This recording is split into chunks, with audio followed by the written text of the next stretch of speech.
د کاروباري طبقو ته هم دا وایي چې رمضان المبارک را روان دی، د روزې میاشته، په دې خپلو رزق روزي برکت د الله د جانبه دی.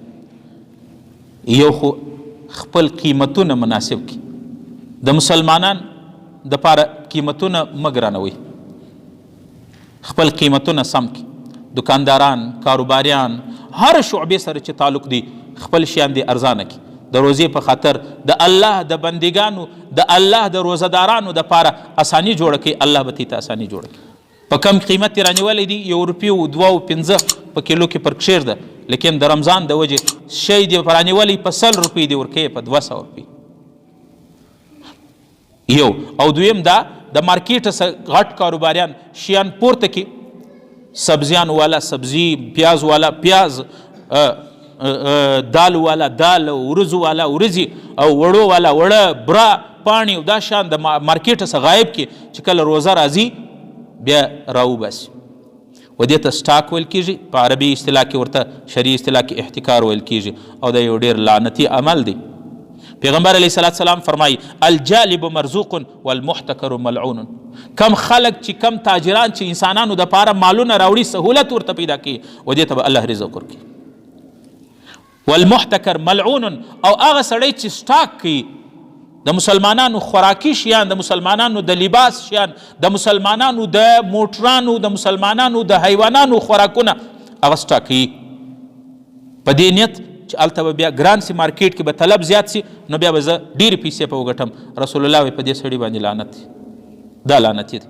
حضرت عمر رضی الله عنه هغه روایت دی، انا عمر بن خطاب قال سمعت رسول الله صلى الله عليه وسلم يقول من احتكر على المسلمين طعامهم ضرب الله بالجزام والافلاس.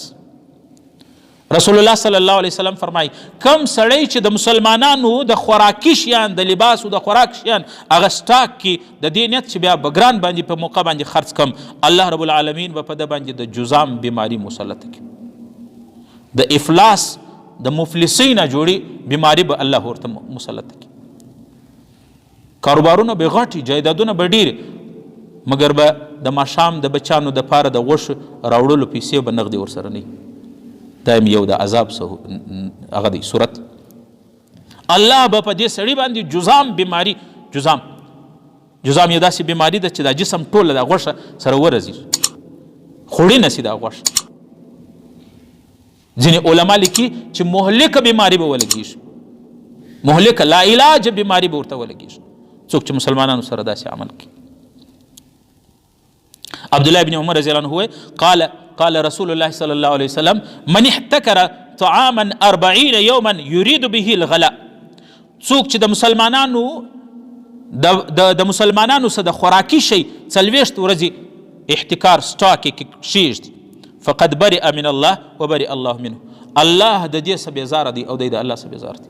دا نه وایي زه د خدای بنده یم، الله وایي دا زما بنده نه دی، زه بیزاره یم د دې انسان سره. حضرت معاذ رضی الله عنه، معاذ بن جبل رضی الله عنه د نبی علیہ السلام سره روایت نقل کی، پیغمبر علیہ السلام فرمای بئس العبد المحتکر. هغه انسان ډیر بیکار انسان دی چې احتکار کی، سټاک کی د چیز لپاره.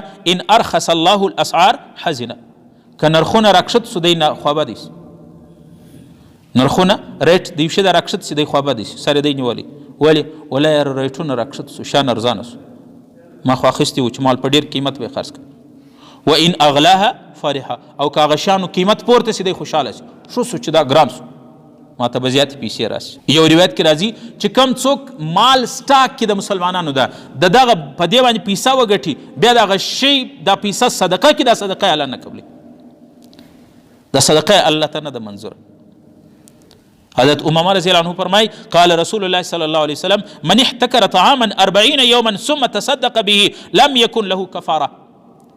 څوک چې د مسلمانانو د پاره مالونه سټاک کی، بیا خرڅ کی، زیاتې پیسې په وګټي، هغه پیسې بیا برته صدقه هم کی، هغه د سټاک ګناه هغه نه په منځل کیږي، هغه ګناه نه په معاف کیږي.